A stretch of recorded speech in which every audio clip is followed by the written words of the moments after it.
நம்ம வேலூர் கேவிக்குப்பு வட்டம் காங்கோப்பம் கிராமத்தில் மிக பிரம்மாண்டமான முறையில் கங்கை அம்மன் சிறப்பு திருவிழா நடத்திட்டு இருக்காங்க. வாங்க போய் பார்க்கலாம்.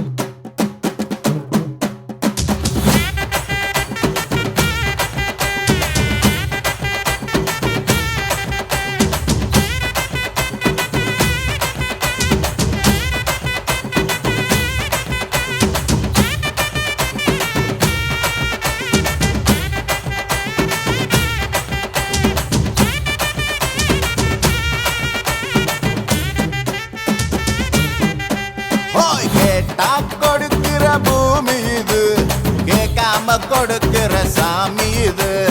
கேட்டா கொடுக்கிற பூமி இது, கேட்காம கொடுக்கிற சாமி இது. கையில கத்தி இருக்கும், மீச சுத்தி இருக்கும், பெரிய நெத்து இருக்கும், கோபம் அப்பி இருக்கும். ஆடுவோம் பாடுவோம் கொண்டாடுவோம்.